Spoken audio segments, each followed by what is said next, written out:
آتے ہیں کتابوں کی طرف تو کتابوں سے زیادہ کچھ سمجھ میں نہیں آتا جب روحانیت کی طرف جاتے ہیں، جب ہم اپنے ائمہ کی طرف پڑھتے ہیں ادھر سمجھ میں آتا ہے کہ زمانے سے مراد ہے کیا۔ بھائی اللہ کسی چیز کی قسم اگر کھائے گا تو وہ قسم قیمتی ہونا چاہیے۔ بھائی کسی بھی چیز کی قسم کھائے گا، بھائی اس نے زیتون کی قسم کھائی ہے تو کس لیے کھائی ہے؟ کیونکہ وہ فائدے مند ہے، اور بھی فائدے اس کے ہوتے ہیں جو لوگوں کو نہیں معلوم، حکیموں کو معلوم ہے۔ خدا نے ڈوبتے ہوئے ستارے کی قسم کھائی ہے، جس کو آج سائنس نے پروف بھی کیا ہے کہ بلیک ہول ہے جو پوری گلیکسی کو نگل لیتے ہیں، کھا لیتے ہیں۔ ہر ایک عظیم چیز کی خدا نے قسم کھائی، لیکن یہاں پہ مسئلہ جو ہے عصر کا پھنسا ہوا ہے کہ اب عصر یا تو نماز، بھائی اگر ایسے معنی لے لیا جائیں تو نماز کے سمجھ لیں کہ عصر کی نماز کا ٹائم ہے، لیکن جب ترجمے میں جائیں تو اس میں زمانہ نظر آتا ہے۔ اب زمانہ تو کوئی ایسا گزرا نہیں کہ جس میں پتہ چلے کہ خدا ایسی کون سی قیمتی چیز تھی اس زمانے میں جس نے خدا نے قسم کھا لی۔ تو جب ہم ائمہ کی طرف جاتے ہیں تو ائمہ نے اس سے مراد اپنے آپ کو کہا کہ اس زمانے سے مراد ہم ہیں۔ اب یہ ہم کا الفاظ کیسے پورا ہوگا؟ یہ چلتے ہیں ہم معراج کی طرف۔ یہ ہم کا لفظ آیا سب سے پہلے رسول کے پاس،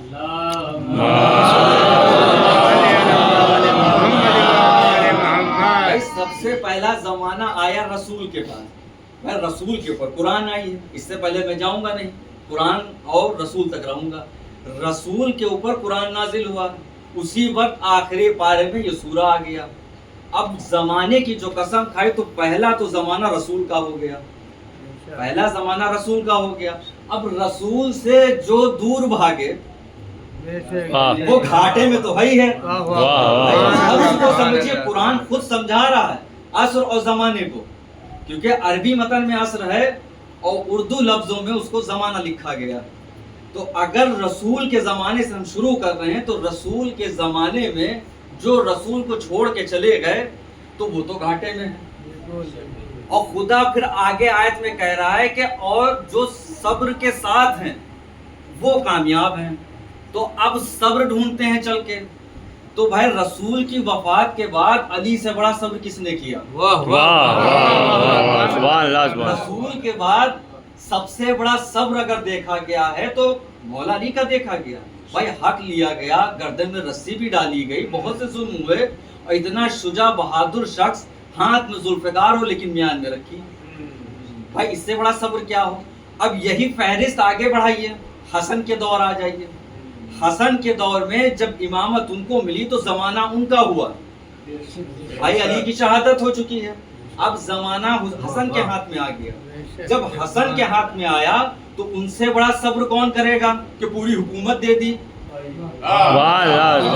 اس سے بڑا صبر کیا کیا جائے کہ پوری حکومت دے دی کہ جاؤ بھائی کرو جا کے، پر ہمارے دین کے معاملے میں انٹرفیئر نہ کرنا تم۔ ابھی کوئی دوسرا ہوتا کوئی صبر کرتا کہ ارے اتنی بڑی حکومت کیسے چھوڑ دی جائے۔ اب یہی زمانہ حسین تک لے کے آئی، دیکھیں زمانے کی قسم ہے اردو ترجمے میں اور عربی میں ہے عصر۔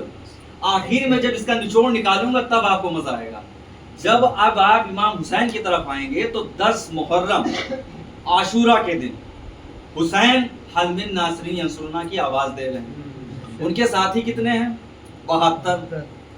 خلاف کتنے کھڑے ہیں؟ بہت سے لوگ کھڑے ہیں، بھائی لاکھوں کا مجمع ہے، 9 لاکھ لکھا گیا، کہیں 40,000 لکھا گیا، بہت سی کتابوں میں لکھا گیا۔ لیکن اب وہاں پہ پھر دوسری آیت آ گئی، خدا دوسری آیت میں بھی یہی کہہ رہا ہے کہ اور جو صبر کے ساتھ میں، بھائی حسین سے بڑا صبر کہاں دکھائی دے گا؟ بھائی پورا گھر لٹا دیا دین کے لیے، اپنا سر دے دیا دین کے لیے، اور تو کچھ ان کو چاہیے نہیں تھا، صرف انسانیت کو بچانے کے لیے انہوں نے کیا، تو اس سے بڑا صبر اور کہاں دکھائی دے گا؟